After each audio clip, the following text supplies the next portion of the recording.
plant-based kind of product. So having an organic production method that both mitigates human food safety issues, but also, you know, the certified organic seal, so to speak, is, I think, viable. And then there's certain leaching implications or lack thereof with organic production versus conventional too. Sorry. A question for Martha, but as far as the potential school involvement, and what science courses do you offer that students might be focused on this? How would it work with your group as agriculture, in other words? So Dr. Kanye can answer some of it, but as far as science, we know that because of potentially what hemp would be utilized for, we know that students have to have science skills in addition to the agronomic skills. Dr. Kanye, do you want to add to the specifics about the programs and how we prepare students, please? Oh, yeah. Okay, we have a number of courses, agricultural courses that we offer, and they have a lab section. And I'll say in this forum, we have not been doing very well in the lab section because I just joined IVC 2 years ago, and we are looking at partnering with the different organizations whereby we put our students to more practical part of agriculture. One of the courses that we teach, which has always, since I joined IVC 2 years ago, I have been teaching it every semester. It's called Ag 140, the Principles of Plant Science. Even now, it has more than the required number, 30. I have 33 students. We have labs, and that's a course that we could very well cooperate, join the lab part with this project. Also, I have another course called Fertilizers and Soil Amendment. And when we test fertilizers, we want also to put trials. So that's a course that can be tied to this program, to this project. And also, we have another one called Soils, just Principles of Soil Science. And that one has to do with how crops absorb nutrients and all that. So all those tests we are talking about, trials, we can now involve our students in the lab part of it. And since we have our 10-acre field, we can have a section which we don't need maybe all that. We may need maybe about an acre or something like that. And in fact, we are also having a drip system that we are installing here so that we can have regular supply of water. And we are, in fact, even today I was working on that budget so that I can present to Dr. Mada and her team so that we can approve, so that now in case we want to engage with any other institution like Promodio, we can have supply of water. Students are here, we can now put it very well so that now we can be able to run these trials without a problem. My background is agricultural education, and I have taught agriculture for many years and agronomy. In fact, my passion and more of the courses that I teach have to do with plant science. Thank you. So aside from the agriculture program, we understand that for this specific industry, the students need to be well prepared in science as well, and chemistry and so forth. Thank you. I just want to add to this gentleman's question regarding the soils. I know that I've been told that hemp has been used in recent history to actually be an organic soil amendment. So it's actually good for the soil, and they use it between crop rotations.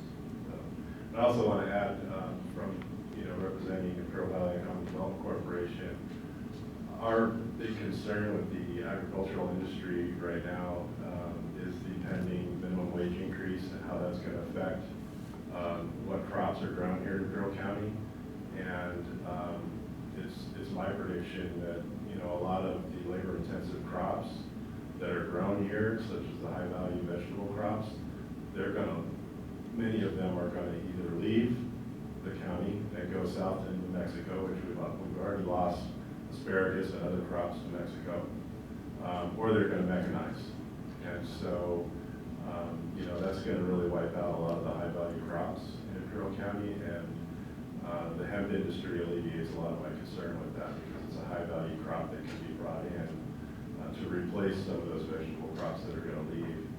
And the other beauty is that the industry also wants to bring processing and manufacturing with it. It's not just the agricultural side, it's also the manufacturing jobs that will be created alongside the farming production here in beneficial. It'll take the seasonality away from your typical agricultural crops, because you'll have cultivation, but you'll also have the processing and manufacturing jobs that will be created in between cultivation. So we're very supportive of the industry, and you know, it's coming to Imperial County, you know, so hopefully, you know, the college will seek to support it.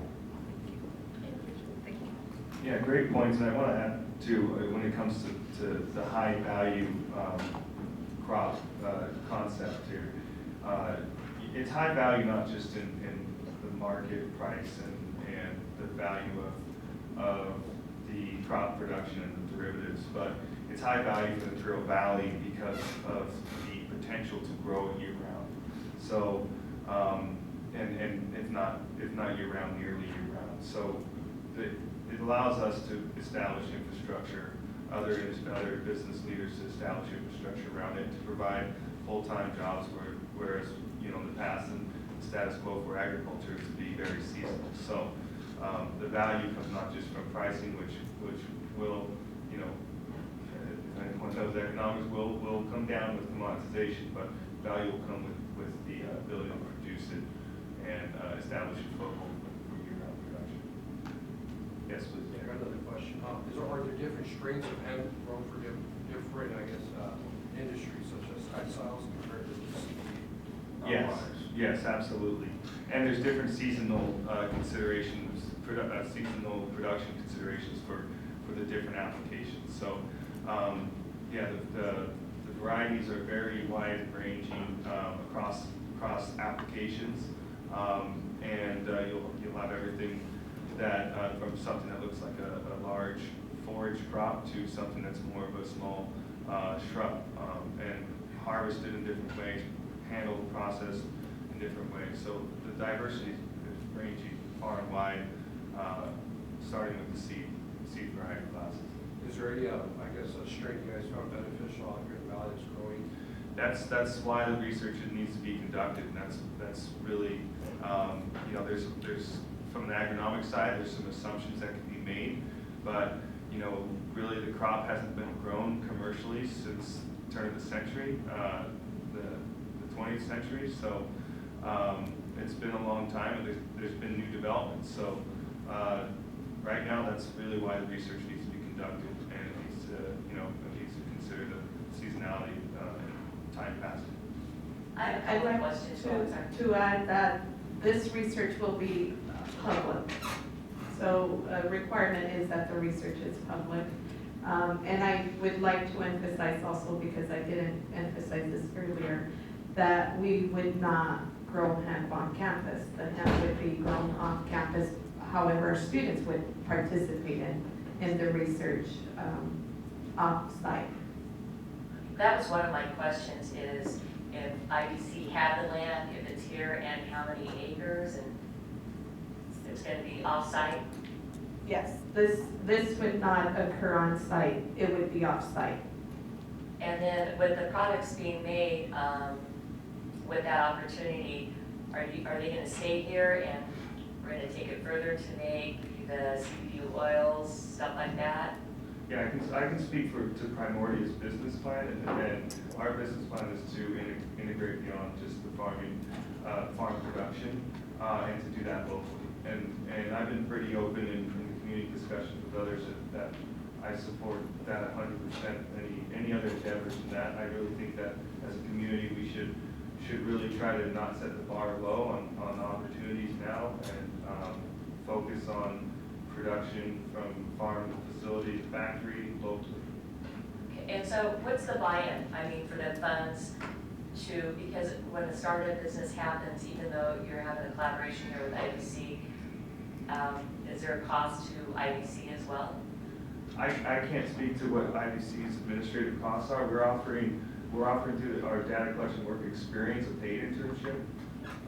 So that's all I can speak to the economics of that. So who's going to be the boss?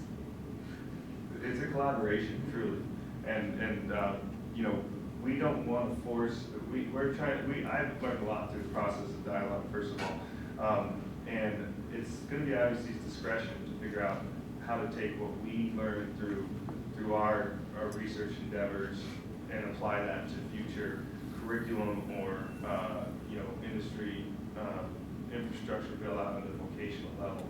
So, again, we're just trying to provide the platform to be able to engage, for IVC to engage and understand industry to support it along through its organization. And how long have you been doing this, Mr. Morgan? Farming? That and what? So I've been farming for 12 years. I've been evaluating and investigating industrial hemp for over 2 years. I have not, you know, grown anything or actually looked at putting seeds in the ground until recently. So this is new. This is new to us just as much as anyone else. Yeah. Thank you.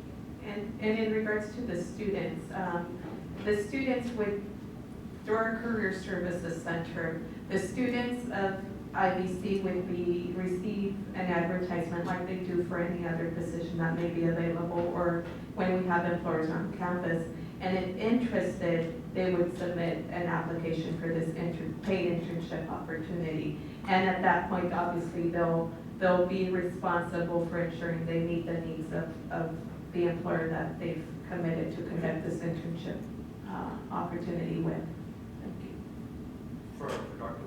Martha Garcia, yeah, when IBC is going to fund this, I guess, for their ag department, what other funds or other departments become short to fund this area of agriculture, or is it kind of going to cover your guys' costs as your guys' budget? So the institution will not incur costs. The research cost obviously will be incurred by Primordia, not by the institution.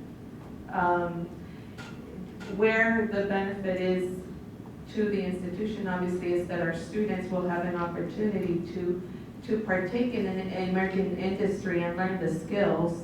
But Imperial Valley College will not incur cost, which obviously that will not impact other programs. Yes, there's. Hello. My question is,